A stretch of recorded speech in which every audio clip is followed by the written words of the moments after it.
স্বপ্ন তো আমরা কত দেখি, স্বপ্নে গেছি আমেরিকা গেছি, জো বাইডেনের মাইয়ে বিয়ে করছি, রাজপ্রাসাদে 2 বছর কাটাইছি, ঘুমের থেকে উঠে দেখি নিজের খেতা হানো গায়ে নাই, লুঙ্গিটা খুলে খাটের তলে পড়ে গেছে জো বাইডেনের জামাই। স্বপ্নে কত দেখি কোটি কোটি টাকা, ঘুমের থেকে উঠে দিয়ে পকেটে 5টা ছিল তাও সরে নিয়ে গেছে। স্বপ্ন তো স্বপ্নেই। এখন কেন তুমি চিন্তা করছেন? আল্লাহ নবী আমারে লাঠি দিয়ে দাগ দিয়ে দেখাইলেন জায়গাটা আমি কিভাবে চিনবো। কেউরে না কইয়া ফজরের নামাজ পড়িয়া উজ্জ্বল হইলে একা একা জায়গায় দেখতে গেছে। সমস্ত উলামায়ে কেরাম সেই থেকে আল্লাহ তাআলা তাওয়াতুর একের পর এক এই গল্প আমাদের মাধ্যমে উলামায়ে কেরামদের মাধ্যমে চলে আসতেছে। গল্পের মধ্যে মিথ্যার অবকাশ নাই। ঘুমের থেকে উঠে না নতুবি সেই জায়গায় গিয়ে দেখে রসুলে পাকের লাঠির দাগ পড়িয়া আছে। ও দোস্ত, সেই জায়গা বর্তমানে দারুল উলুম দেওবন্দের দারুল হাদিস, সেইটাকে কেন্দ্র করে মাদ্রাসা। এখন মাদ্রাসা এত বড় আল্লাহর রহমত। আমি সেই 91 সালে গিয়েছি মাদ্রাসার লাইব্রেরিকে, আমি তো মাদ্রাসা লাইব্রেরিতে যাব, আমি লাইব্রেরি চিনি না। বাংলায় বলে লাইব্রেরি, ইংরেজিতে কয়, আরবিতে কয় কুতুবখানা। এই কুতুবখানা আমি চিনি না। আমারে আগায় দিয়ে আসছে একদিন, পরের দিন আমারে ছেড়ে দিয়েছে, কয় যান। আমি পুরো মাদ্রাসা ঘুরে আইছি, কুতুবখানা খুঁজে পাইনি। আইসে আবার করলাম, আবার আগায় দিয়েছে, 3 দিন আগায় দিয়েছে, চতুর্থ দিন ছেড়ে দিয়েছে, তা আমি কুতুবখানা খুঁজে পাই নাই। এত বড় দারুল উলুম দেওবন্দ। সর্বকালেই কাফের, মুশরিক, বেঈমান, বেদুইন বেশি, আর তাদের নেতৃত্ব দেয়, লিডারি করে, তার নাম কি? মিস্টার ইবলিস, হযরত মাওলানা পীরে কামেল ইবলিস। কি ইবলিস? মিস্টার ইবলিস। ও মিস্টার ইবলিস সকলের নেতৃত্ব দিয়ে কোন কৌশলে মানুষকে ধ্বংস করতে হবে, ধোঁকা দিতে হবে, এ সবচেয়ে ভালো জানে সে। নামাজিকে নামাজের ভিতরে ধোঁকা দেওয়ার সিস্টেম জানে, মুরিদরে পীর মুরিদির মাধ্যমে ধোঁকা দেওয়ার সিস্টেম জানে, রাজনীতিবিদ যারা তাদেরকে রাজনীতি কৌশলে ধোঁকা দেওয়ার সিস্টেম সে জানে। তার চেষ্টায় সর্বকালেই ইসলাম এবং ধর্ম, আল্লাহর দেয়া ধর্মের মোকাবেলায় সে চেষ্টা চালিয়ে আসছে।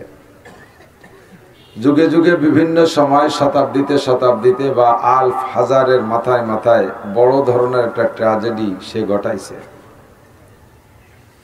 এদেশে সর্বপ্রথম ইংরেজরা আইসা যখন আসে, তখন তাদের ইতিহাস উলামায়ে কেরামের কাছ থেকে শুনেছেন।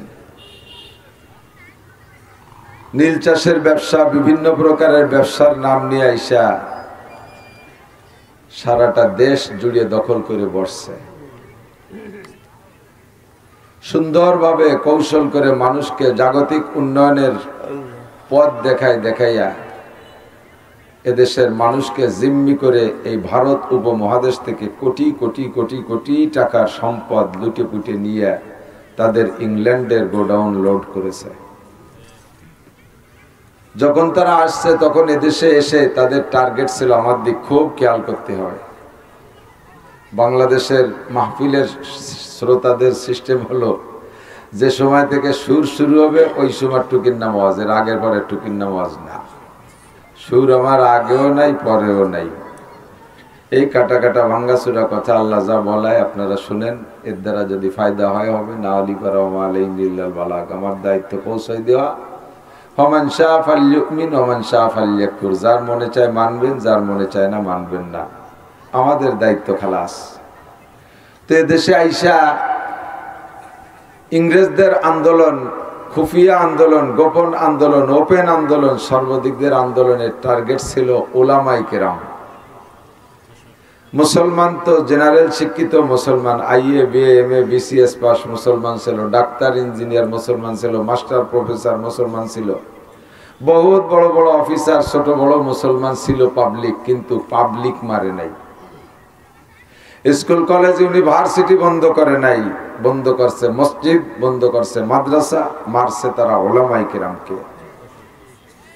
বড় বড় বিশ্ব রোডের পাশে যত গাছ ছিল, এক একটা গাছে ডালে ডালে উলামায়ে কেরামকে ঝুলাইয়া তাদের জীবিত অবস্থায় গায়ের চাম ছিঁড়ে ফেলাই দিয়ে তাদেরকে শহীদ করে দিয়েছে। ঢাকা বিশ্ববিদ্যালয়ের বড় বড় গাছে ওলামাই কেরাম ডালে ডালে ঝুলানো ছিল। মারছে তারা ওলামাই কেরাম, কারণ তারা জানে মগজ কো বাগ মে জানে না দো তা পরওয়া না সুজাদ। আমরা মুখতাসারুল মানি একটা বালাগাতের কিতাব, আরবি সাহিত্যের একটা কিতাব আছে, আরবি বালাগাত আরবি সাহিত্যের একটা কিতাব আছে, বালাগাত বলে এটাকে, ফানটার নাম বালাগাত, কিতাবের নাম মুখতাসার। এর অনেক দৃষ্টান্ত আরবিতেও দেওয়া আছে, তো উর্দুতে একটা দৃষ্টান্ত এভাবে বলে যে মগজ কো বাগ মে জানে না দো তা পরওয়া না সুজাদ। এদিক আমাদের খেয়াল করে না, বিশেষ করে তালবে আলিম ওলামাই কেরামরা বেশি খেয়াল করবেন।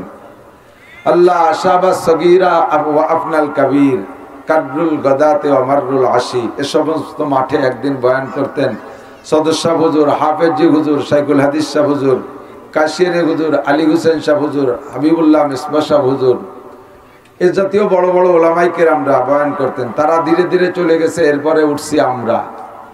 আজ থেকে 25-27 বছর আগে স্টেজে আসা শুরু করছে, আস্তে আস্তে সে সময় দাড়িও সম্পূর্ণ গজায় শেষ করে পারে নাই।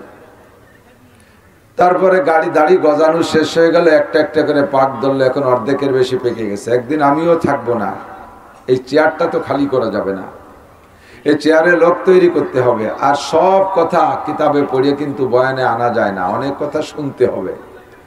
তো কাজেই তালবে আলিম যারা আছেন, ছোট ওলামাই কিরাম অল্প বয়সী যারা আছেন, তারা সব বক্তার কথা শুনে তার থেকে একটা নির্যাস বের করে আপনার যোগ্যতা বলে ওইটাকে একটা মজবুত তৈরি করে আপনিও একদিন এই স্টেজে আসবেন। এই জন্য সব কথা খেয়াল করতে হবে। আল্লাহু আকবার। মগজ কো বাগ মে জানে না দো তা পরওয়া না সুজাদ। মৌমাছিকে ফুল বাগানে যাইতে দিও না, তাহলে পোকাগুলো আগুনে পুড়ে মরবে না। কিনায়া বলে একে, বালাগাতের ভাষায় কি বলে? কিনায়া, ইঙ্গিত, ইশারা। বলবে একটা, রেজাল্ট আর একটা। বলবে এক কথা, তার ফলাফল রেজাল্ট আর একটা। সে পর্যন্ত যাইতে অনেক ক্লাস তয় করা লাগবে। মোমবাতি এখন তো এই লাইট জ্বালাইলে মাঝে মাঝে পোকা আসে, আজকে আসে নাই। জায়গায় জায়গায় এত পোকা আসে যে মাথার উপরে সব লাইটগুলো বন্ধ করে দেওয়া লাগে। তো এখন কারেন্টের লাইটের কাছে কারেন্টের পোকা আসে। একসময় বাতি জ্বালাইলে, আগলা কুপি মোমবাতি জ্বালাইলে আগুনের পর পোকা এসে পড়ে পড়ে মরতো না? পড়ে পাশে এরকম ডিবি হয়ে যেত, কুপির গায়ে, আলগাবাতির গায়ে এরকম পোকার চাক পড়ে যেত। তো এরকম হাজার হাজার পোকা এসে আগুনের মধ্যে পুড়িয়ে মরতেছে, মোমের ভিতরে পুড়িয়ে মরতেছে। এখন পোকা দরদি একজন পোকা দরদি, জনদরদি তো আমাদের নেতারা, পোকা দরদি, উনি এই হাজার হাজার পোকার মরা দেখে সহ্য করতে না পারিয়া উনি চিন্তায় পড়ে গেলেন পোকার যান বাঁচানো যায় কিভাবে। পদ্ধতি কয়েকটা, একটা একটা করে বলে। যেমন আগে ছিল না হিন্দু রাজাদের আমলে যে এই পায়ে ধুলো মাখা, এই ধুলোর থেকে বাঁচার কি উপায়? জুতো স্যান্ডেল তো ছিল না, কয় যে পার ধুলোর থেকে বাঁচার জন্য দেশে সব জায়গায় যে পানি ঢালি দাও, তাহলে ধুলো হবে না, পায়ে হবে না। আর পানি ঢালি দেওয়ার পরে তা হয়ে গেছে কাদা। আমি কয় যে ধুলো যদি কাদা হবে কাজে আন কি এরা যায়। এক একটা আবিষ্কার করে, সেটা রিয়াকশন করে। তো এখন কয় যে পোকার যান বাঁচানোর জন্য সিস্টেম কি? কয় যে মোমবাতি নিবেই দাও। কয় মোমবাতি নিবেই দিলে তো অন্ধকার হয়ে যাবে। কি করা যায়? কয় তাহলে আর একটা কাজ করা যায়। এই সারা দেশে এই পোকা আসে কোন জায়গাতে? পোকা আসে মাটির নিচেতে, পোকা আসে বাগানেতে, পোকা আসে ইরির খেতেতে, পোকা আসে পাট বাগানেতে। ওই সব জায়গা তাহলে মশারি টানাই দাও। কই যে ঠিকই সম্ভব, এত মশারি পাবো কোন জায়গায়? এই নিয়ে বিভিন্ন জন বিভিন্ন উক্তি আর যুক্তি পেশ করতেছে। ইতিমধ্যে পশ্চিমের গডফাদার, পশ্চিমে পণ্ডিত একটা বুদ্ধি দিছে, কয় না, মগজ কো বাগ মে জানে না দো তা পরওয়া না সুজান। মৌমাছির একটা পোকার পিছনে লাগো, এত পোকার পিছনে পারা যাবে না, শুধু একটা পোকারে ঠেকাও, তাহলে সব পোকার জান বেঁচে যাবে। কোন পোকাটা? মৌমাছির খালি বাগানে, ফুল বাগানে যাইতে দিও না। মৌমাছিকে ফুল বাগানে যাওয়া বন্ধ করে দাও, তাহলে সব পোকার জান বেঁচে যাবে। এখন জিজ্ঞেস করছে যে কোথায় মৌমাছি আর কোথায় ফুল বাগান আর কোথায় মোম আর কোথায় আগুন আর কোথায় পোকার জান, কার সাথে কার মিল? তুমি কি দিয়ে কি বুঝেছো বুঝতে পারতেছি না। তো কয় মৌমাছি যদি ফুল বাগানে যাইতে না পারে মধু আনবে না, মধু না আনলে মধুর সাথে মোম আসে, তো ওই মোম আসবে না, মোম না আসলে চাক হবে না, চাক না হলে চাকে মোম হবে না, চাকে মোম না হলে মোমের অস্তিত্ব থাকবে না, মোমের অস্তিত্ব না থাকলে মোমবাতি হবে না, মোমবাতি না হলে বাতি জ্বলবে না, না জ্বললে আগুন হবে না, আর আগুন না হলে পোকাগুলো পুড়ে মরবে না। কাজে এই হাজার হাজার পোকার জান বাঁচানোর জন্য শুধু একটা পোকা মৌমাছিরে বাগানে যা বন্ধ করে দাও। লাখ লাখ পোকার সাথে পারা যাবে না। খেয়াল করছেন কথা? সেম কোয়ালিটি আবিষ্কার করেছে। কয় ধর্মের বাতি জ্বলে কয়েক জায়গা। মসজিদে জুমার দিন ইমাম সাহেব খুতবার মাধ্যমে ধর্মের বাতি জ্বালায়, জ্বালায় কি জ্বালায় না? জুমার দিন বয়ান করে না, হাজারো মুসল্লি জুমার বয়ান শুনে জিন্দেগির মোড় ফিরে ফেলে। দুর্বল ইমানদাররা শক্তিশালী ইমানদারে পরিণত হয় জুমার বয়ান। 1 নম্বরে মসজিদের ইমাম খতিব, 2 নম্বরে হক্কানি পীর মাশায়েখ, চন্ডীবদ্দির পীর সাহেব, শরীয়তপুরীর কি বলা হয় হাজী শরীয়তুল্লাহ রহমাতুল্লাহ, বাহাদুরপুরীর পীর সাহেব, চরমনের পীর সাহেব, নানুপুরীর পীর সাহেব, যশোরের পীর সাহেব, ডালকানগরের পীর সাহেব, নগরকান্দার পীর সাহেব, ইসমাতুল্লাহ কাসেমি, আব্দুল গফফার সাহেব, এই পীর সাহেবরা তাদের মুরিদদের মধ্যে ধর্মের বাতি জ্বালায়। দুই পোকা। 3 নম্বর পোকা, বক্তারা মাঠে ময়দানে ওয়াজ করে করে হাজার হাজার মানুষ নামাজ পড়ে না, রোজা রাখে না, মদ গাঁজা ইয়াবাখোর ফেন্সিলির হিরোইন পার্টি দাঁড়ায় মতে খাড়ায় খায়, হাইটে হাইটে পায়খানা করে, জেনা ব্যভিচার জারি যাত্রা কলসা গুণযাত্রা বেড়া ক্যাডামস কারিতাস বিআরডিবি স্বনির্ভর জাগরণী চক্র আশা প্রশিকা গ্রামীণ ব্যাংক তারপরে বিভিন্ন পার্কে যে তসবিটি পায় সব পার্টিরে ফিরে একমাত্র মাঠের বক্তারা, এরা হলো আর একটা পোকা। কতক্ষণ না কেন? আর একটা পোকা হলো মসজিদে কি বলে মাদ্রাসার হুজুররা, মুফতি সাহেব, মুহাদ্দিস সাহেব, হাফেজ সাহেব, শাইখুল হাদিস সাহেব, তারপরে কারি সাহেব, দোড়া সাহেব, যত সাহেব আছে এই সাহেবরা বসে বসে হাজার হাজার ছেলেদেরকে তৈরি করে ধর্মের বাতি জ্বালায়। 1 নম্বরে মসজিদের ইমাম, 2 নম্বরে পীর সাহেব, 3 নম্বরে বক্তা, 4 নম্বরে মাদ্রাসার শিক্ষক, 5 নম্বরে আর একটা আছে ধর্মীয় লেখকরা। ধর্মীয় লেখকরা ইমামে গজালি, আশরাফ আলী থানভী, হুসাইন আহমদ মাদানী, আনোয়ার শাহ কাশ্মীরি, শামসুল হক ফরিদপুরি, তারপরে আমাদের মহিউদ্দিন খান সাহেব, আরো মৌলানা হেমায়েত সাহেব, বাংলাদেশে বহুত আছে। এই লেখকরা ধর্মের বাতি জ্বালাইতেছে। তো এখন কি করা যায়? ওই ডাক্তার, ইঞ্জিনিয়ার, বিজ্ঞানী ওরা কিছুই না, ও ভূতি উড়িয়ে চলে যাবে। এদের মধ্যে ধর্মের বাতি জ্বালাইতেছে এই 5 জায়গার থেকে। 5 জায়গায় হাত দিলি তো ঠেকাতে পারবো না। চরমনার পীর সাহেবের একার গায়ে হাত দিলি সারা বাংলাদেশে আগুন জ্বালাই দেয়, রাজপথ বন্ধ করে দেয়। এরপরে বক্তা যারা আছে তাদেরও ভক্তর অভাব নাই। আমাদের আমরা যারা মাঠে ময়দানে বয়ান করি, আমাদের বহু যুব ভক্ত আছেন না, কথা বলেন? এ জায়গা আমার সম্পর্কে কেউ কিছু বললে আমার হাজারো যুবক আছে যারা জীবনে কোনোদিন আমার বয়ান শুনছে তো তারা কোনোদিন দাড়ি কাটে নাই, আবার দাড়ি কাটতো তো আমার বয়ান শুনে দাড়ি রাখা শুরু করছে, নামাজ পড়তো না তো পড়ে। এরা বাপের চাইতে বক্তাদের প্রতি ভক্ত বেশি, দুর্বল বেশি, জীবন দিতে রাজি। কথা বলেন ঠিক না? একজন বক্তার গায়ে হাত দিলি তার খবর আছে। কাজেই বক্তা মারা যাবে না, বক্তা পীরও মারা যাবে না। মসজিদের ইমাম করে বাবা ইমামের গায়ে হাত দিয়ে দেখ, মুসল্লিরা সাইলি বেড়ার জন্য বাড়ো। আর একটা জায়গাও ধর্মের বাতি জ্বলে, তবলিগের মার্কাজ, মৌলানা জুবায়ের সাহেব, হযরত মৌলানা ইলিয়াস সাহেব, এই সমস্ত বড় বড় উলামা ইকরামরা ধর্মের বাতি জ্বালায়। একটা তবলিগওয়ালা হুজুরির গায়ে হাত দিয়ে দেখ, তবলিগওয়ালাকে কালী মহানা আড়ির বাড়ি ব্যাটিং দিয়ে বাড়ো শোয়াই ফেলাই দেবে সুববে খালের মধ্যে। কথা কর না কেন? ও জায়গাও হাত দেওয়া যাবে না। তাহলে হাত তো কোনো জায়গা দেয়া গেল না, ঠেকাবো কি করে পোকা? কয় যে একটা জায়গায় হাত দাও, মগজ কো বাগ মে জানে না দো তারপর ওয়ানা সুজাদ, শুধু মৌমাছিরে ফুল বাগানে যাইতে দিও না, তাতেই সমস্ত পোকার জান বাইচা যাবে। শুধু মাদ্রাসাগুলো বন্ধ করে দাও। কেন মাদ্রাসা বন্ধ করবা? কয় জুবায়ের সাহেব তবলিগের আমির সাহেব, ওনার নাম কি? কয় হযরত মাওলানা জুবায়ের। তাহলে উনি কি কয়? উনি হযরত মাওলানা। মাওলানা পয়দা হয় কোন জায়গায়? ঢাকা বিশ্ববিদ্যালয়। কথা কয় না? কলেজে, কেজি স্কুলে, kindergarten, primary, high school, Hathazari, এবারে কয় না হাটাজারি, পটিয়া, বাবুনগর, জিরি, নাজিরাট, লালবাগ, ফরিদাবাদ, মালিবাগ, যাত্রাবাড়ি, গহরডাঙ্গা, ওমর ফারুক সাহেবের ওখানে, তারপরে চন্ডীবদ্দির পীর সাহেবের ওখানে। কথা কন? এই সব জায়গায় সব বাগানে। আর মৌলানা পয়দা হয়, মৌলানা জুবায়ের পয়দা হয় মাদ্রাসায়, মৌলানা ফজলুল করিম পয়দা হয় মাদ্রাসায়, পীর সাহেব চন্ডীবদ্দির পীর সাহেব পয়দা হয় মাদ্রাসায়, আব্দুল গফফার সাহেব পয়দা হয় মাদ্রাসায়, মহিউদ্দিন খান পয়দা হয় মাদ্রাসায়, শামসুল হক ফরিদপুরি পয়দা হয় মাদ্রাসায়, নাসির আহমদ পয়দা হয় মাদ্রাসায়, মসজিদের খতিব সাহেব পয়দা হয় মাদ্রাসায়, মুহতামিম পয়দা হয় মাদ্রাসায়। যারা ধর্মের বাতি জ্বালায় সবগুলো জন্ম নেয় মাদ্রাসায়। কাজে একটা জায়গা বন্ধ করে দাও, মাদ্রাসা বন্ধ করে দাও, সব জায়গায় এমনি বন্ধ হয়ে যাবে।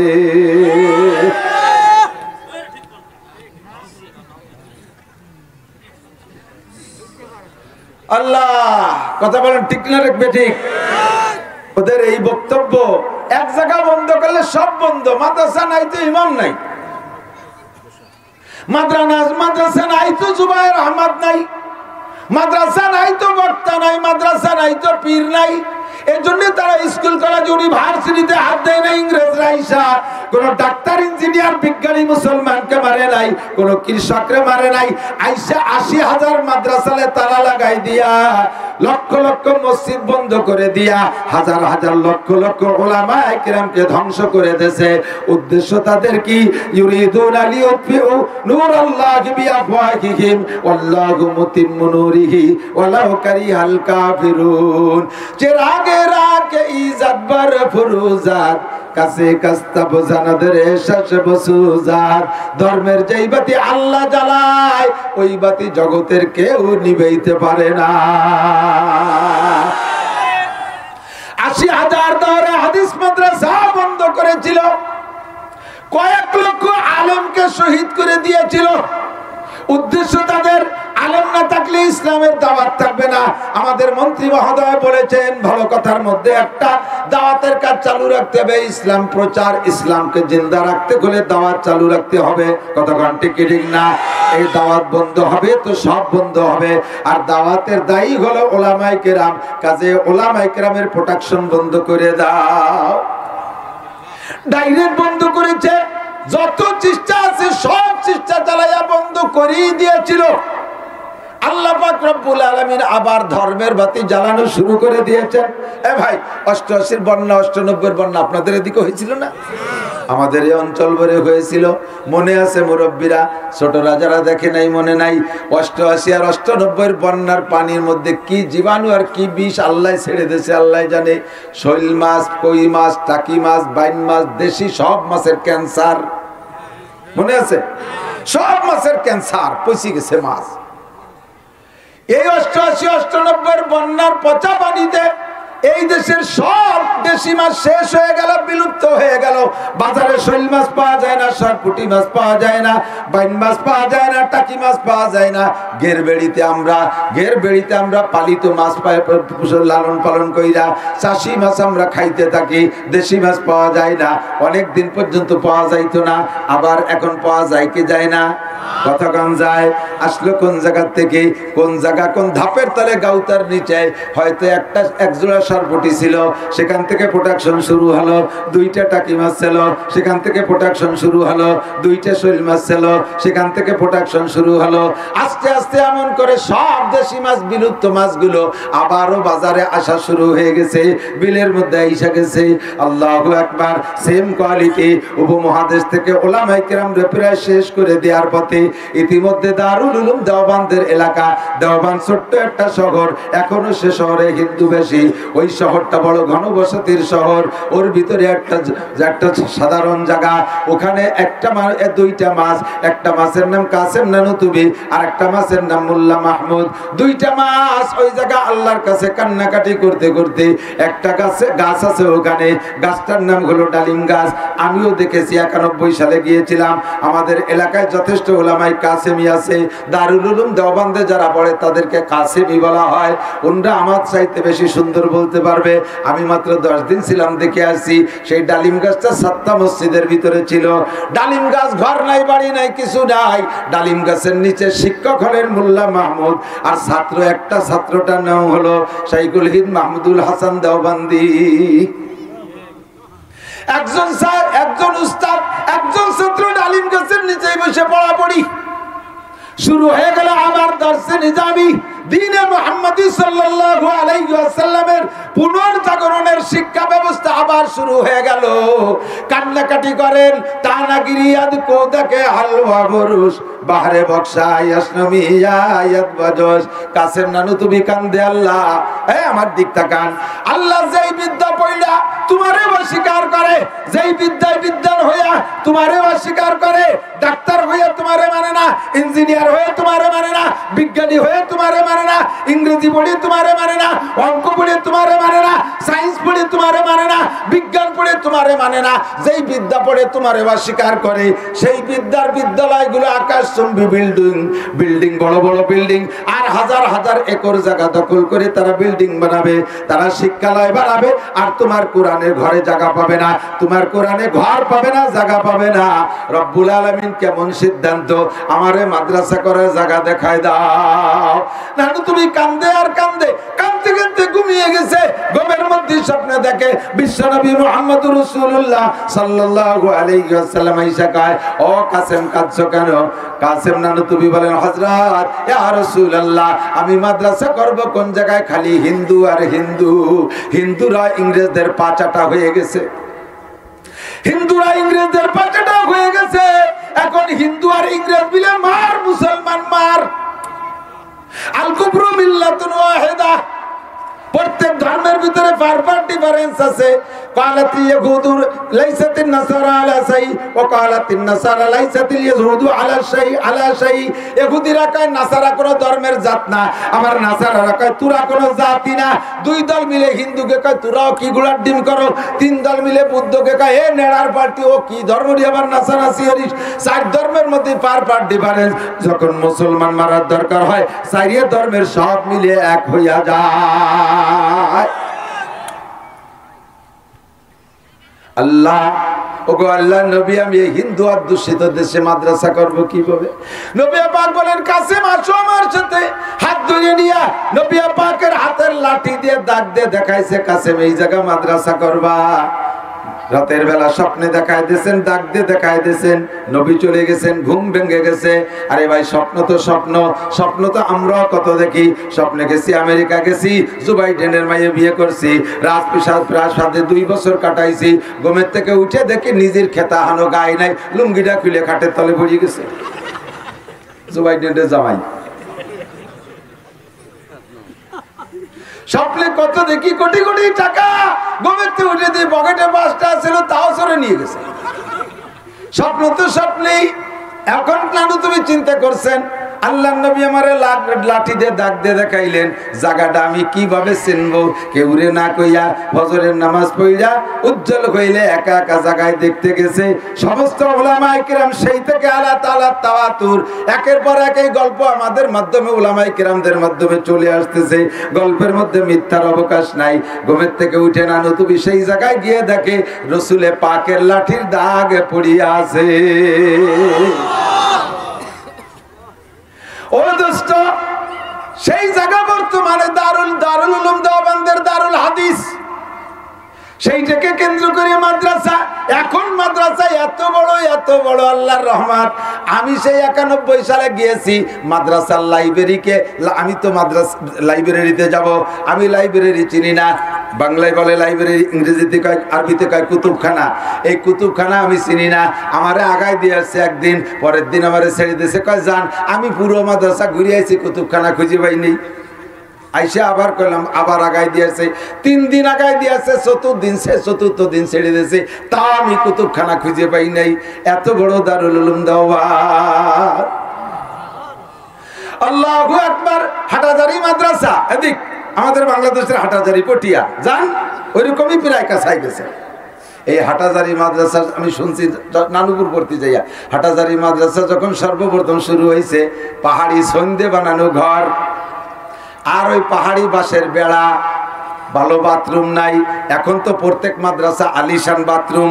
ছাত্র গার্জিয়ানরাও খোঁজে কোথায় অ্যাটাচড বাথরুম আছে, সে মাদ্রাসায় পড়বে। ছেলেরা আগে বদনা নিয়ে কত দূর যেত, এখন বদনা টানাটানিটা বেইজ্জতির ব্যাপার হয়ে গেছে। কারণ সবকিছু তো ডেভেলপ। আগে মানুষে ঘরে বসে গল্প করতো, গল্পের ভিতরে যদি একজনের পায়খানা আসতো, তাহলে কি করতো? কান্দি মুরব্বীরা কয় তোরা ভাই আমি একটু বাইরেতে আসি, কতক্ষণ না কেন বলতো না, কারণ পায়খানা ছিল বাইরে, তোরা বয় আমি একটু বাইরে আসি। এখন চার দোকানে বসে গল্প করে, বাইরে বসে গল্প করে, পায়খানা আসি তোরা বয় আমি একটু ঘরের আসি। সব পায়খানা ঘরে উঠে গেছে, ঠিক ঠিক না? সব পায়খানা ঘরে উঠে গেছে। আগে মানুষে বাড়ি কাম কাজ করতো, খেত খামারে কাম কাজ করতো, দোকানপাটে ব্যবসা বাণিজ্য করতো, যে যেখানে যা কিছু করুক না কেন, আজান হইলে কয় থাক তোরা আমি মসজিদ দিতে আসি।